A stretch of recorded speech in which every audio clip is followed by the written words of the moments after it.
ನಿಮ್ಮ ಮಧ್ಯದಲ್ಲಿ brother Joel ಅವರನ್ನು ದೇವರು ಭಯಂಕರವಾಗಿ ಚಿಗುರುವ ದಿನಗಳು ಬಂದಿದೆ.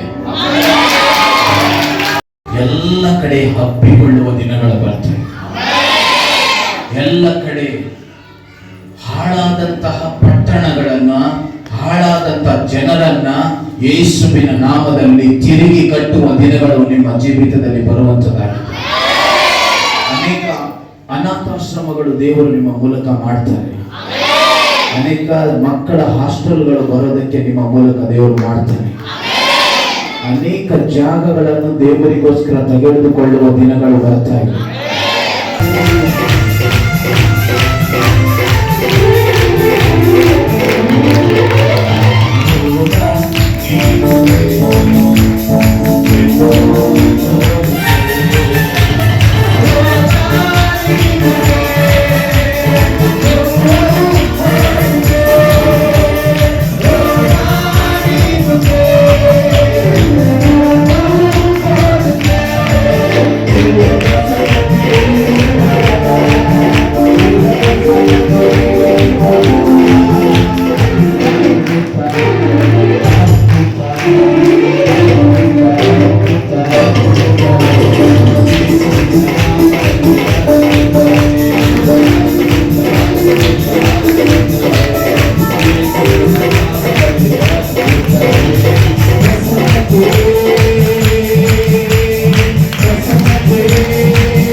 ಪಡೆದುಕೊಳ್ಳಕ್ಕೆ ಆಗಲಿಲ್ಲ.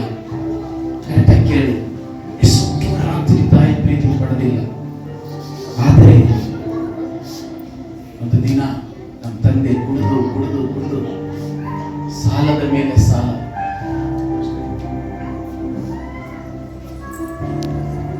ನಮ್ಮ ಕುಟುಂಬ ಮರಣದ ತುದಿಯಲ್ಲಿತ್ತು. ಆದರೆ ನಿಮ್ ಪಾಸ್ಟರ್ಗೆ ಥ್ಯಾಂಕ್ಸ್ ಹೇಳಿ, ಎಲ್ಲರೂ ಥ್ಯಾಂಕ್ಸ್ ಪಾಸ್ಟರ್ ಎಂಬುದಾಗಿ ಹೇಳಿ. ನಾವು ಇರೋದಕ್ಕೆ ನನ್ನ ಜೀವಿತದಲ್ಲಿ ಕೂಡ ಪಾಸ್ಟರ್ ಎಲ್ಮಳೆ ನಾಯಕ ಎಂಬುದಾಗಿ, ಎಲ್ಲರೂ ನಾಯಕ ಎಂಬುದಾಗಿ ಹುಡ್ಕೊಂಡು ಬಂದು ಅವ್ರು ಬಂದು ಒಂದು ಹಾಡು ಹಾಡಿದ್ರು. ಶ್ರೀ ಯೇಸು ನಾಮ ಅತಿಶಯ ನಾಮ, ಪಾಪಿಗಳಿಗೆ ಎಲ್ಲಾ ನಾಮಕ್ಕಿಂತಲೂ ಆ ನಾಮ ನಮ್ಮ ಕುಟುಂಬದಲ್ಲಿ ಬಂದಾಗ ನಮ್ಮ ತಾಯಿಗೆ ದೆವ್ವದ ಕಾಟದಿಂದ ಬಿಡುಗಡೆ ಆಯಿತು. ನಮ್ಮ ಕುಟುಂಬ ರಕ್ಷಣೆಗೆ ಬಂತು. ದೇವರ ಪ್ರಸನ್ನತೆ ಬರುವಾಗ ದೆವ್ವಗಳು ಓಡಿ ಹೋಗುತ್ತವೆ. ದೇವರ ಪ್ರಸನ್ನತೆ ಬರುವಾಗ ರೋಗಗಳು ಗುಣವಾಗುತ್ತವೆ. ದೇವರ ಪ್ರಸನ್ನತೆ ಬರುವಾಗ ಮಾಟ ಮಂತ್ರಗಳು ಮುರಿಯಲ್ಪಡುತ್ತವೆ. In the name of Jesus.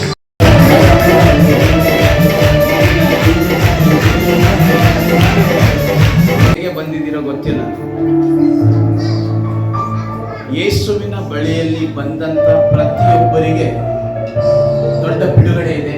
ನಿಮ್ಮ ಮೇಲೆ ಈಗ ನಿಮ್ಮ ಕುಟುಂಬದಲ್ಲಿ ಇರುವಂತಹ ಎಲ್ಲ ಬಂಧನಗಳು, ಹೋರಾಟಗಳು ಕೈಗೆ ಬರದೇ ಇರುವಂತಹ ಆಶೀರ್ವಾದಗಳು ಯೇಸುವಿನ ರಕ್ತದಲ್ಲಿ, ಯೇಸುವಿನ ನಾಮದಲ್ಲಿ ಕೈಗಳಿಗೆ ಮಾಡಿ ಈಗಲೇ ಆ ಕೈಗಳ ಮೇಲೆ ಪವಿತ್ರಾತ್ಮನ ಸಾನ್ನಿಧ್ಯ ಬಲವಾಗಿ ಇಳಿದು ಬರುತ್ತದೆ.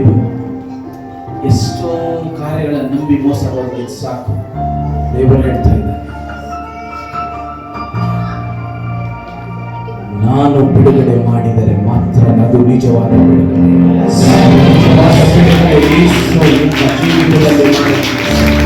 ಎಷ್ಟೋ ಸರಿ ಅಳಬೇಕಂದ್ರು ಅಳದೆ ಹಾಗೇ ಹೃದಯದಲ್ಲಿ ಬಚ್ಚಿಟ್ಟುಕೊಂಡ ನೋವುಗಳು.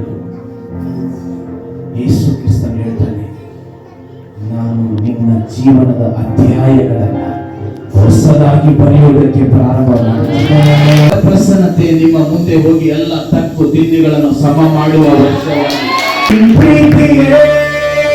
ನನಗೆ ಸಾಕಯ್ಯ, ಬೇರೇನು ಬೇಡ యేసయ్య. ಇವತ್ತು ನಿಮ್ಮ ದಿನ ಒಳ್ಳೆಯ ದಿನ ಅಂತ. ಆಮೇಲೆ ಈ ಕ್ಷಣನೇ ಒಳ್ಳೆಯ ದಿನ. ದೇವರು ನಿಮ್ಮನ್ನು ಬಿಡಿಸುವಂತವರಾಗಿರ್ತಾರೆ. ಏನೆಲ್ಲ ನಿಮ್ಮ ಕೈಯಲ್ಲಿ ಬಿಡಕ್ಕಾಗಲ್ಲ ಅಂತೇಳಿ ಯೇಸು ಸ್ವಾಮಿ ಇವತ್ತು ಸ್ಪೆಷಲ್ ಅನಾಯಿಂಟಿಂಗ್ ಡೇ ಅಪ್ಪ, ನೀವು ನನ್ನ ಹತ್ರ ಮಾತಾಡಿದ್ರ ದಾಸತ್ವದಿಂದ ಇವತ್ತು ನಾನು ಬಿಡುಗಡೆಯಿಂದ ಹೋಗ್ತೀನಿ. ಕರಗಳೆಲ್ಲ ತಟ್ಟಿ ಸ್ಥಾನಗಳು ದೇವರು ಸ್ಥಾಪಿಸ್ತಾನೆ ಅಂದ್ರೆ ಅರ್ಥ ಏನು ಗೊತ್ತಾ? ಇನ್ನು ದೊಡ್ಡದಾಗಿ ನಿಮ್ಮ ಸೇವೆ ಬೆಳೆಯುತ್ತೆ ಅಂತ ದೇವರು ಹೇಳ್ತಿದ್ದಾರೆ.